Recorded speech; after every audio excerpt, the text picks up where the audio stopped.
This gospel account from the Gospel of Luke is part of a long discourse about prayer. Remember what precedes this when his disciples asked Jesus, "Teach us how to pray." And this is what follows. And part of this is the Our Father. And then this is the another portion of it, when he describes to his disciples what prayer is and how it is to pray. You know, our bias when it comes to prayer, whether we like it or not, our bias when it comes to prayer, whether we admit it or not, our bias is as if it works like magic. As if it works like magic that when we light this number of candles, then our prayers are granted. When we offer this number of eggs, then our prayers are granted. When we go to the church, then our prayers are answered. As if it works like magic. Is it like magic? No, there is more to prayer than working like magic. That is what Jesus is saying in this gospel. That is what he keeps on reminding his disciples. You know, the sacraments is described as instituted by Christ as a sign for something far greater reality.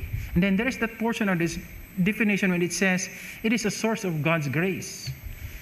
Then if the sacrament is a source of God's grace, then we go to the sacrament to be blessed, to receive this grace. Yes, precisely. You have to be there. You have to decide to go and receive the sacrament, to receive the grace. But the question is it you're going there? Does it influence God's working or not giving the grace? In the definition of the sacrament, God does all the working. God does all the making. And God gives the grace freely. But you have to do your share to receive the grace.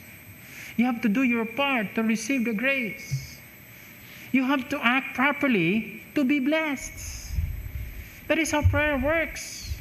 We have to do our part and share, and God does his part. God makes things happen according to him. When he said here, ask and you will receive, seek and you will find, knock and the door will be opened. It's loud and clear. Ask and you will receive. The question, what are you to receive? Does it promise anything about receiving what you ask for? Receiving what you beg? Granting your wishes? It doesn't say anything about that. It says about ask. Then ask and you will receive. What you are to receive, that is God's doing.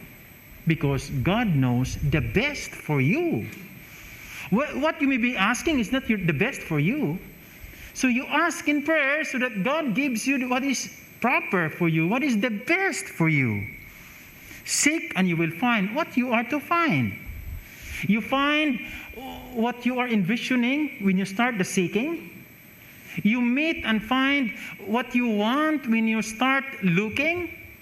No, it does not say anything about that. Only it promises that you will find something if you start the seeking. Then do your part. Seek. Tell the Lord, Lord, please guide me. Lord, I want this. Lord, I want to get to this. But Lord, help me out. It doesn't promise anything that you get there as you envision it. But God knows what is proper for you. God knows the right destination. God knows the proper ending. So seek, and with God's blessing, God will bring you where you are fit to belong. Seek first. Do your part. And God does something more wonderful and most wonderful than you envision. And it says, knock and the door will be open. Yes, it's an assurance the door will be open. But what door? Which door? What room? The place you desire to enter? Or perhaps there is a better place God has prepared for you. And God knows best. Therefore, it says straight to us. Prayer, we do not change God. That is what magic is. As if we are giving the command for God to do this and that. No. That is our bias, as if prayer works like magic. That when we say these words, we change God. When we say these words, we make God act according to our wishes and desires. No. Prayer does not change God. It changes the one praying. It changes us. As we continue this Eucharistic celebration, this is a beautiful reminder when it comes to prayer. Ask then, and God knows what to give you. Seek then, and God will bring you to the desired destination.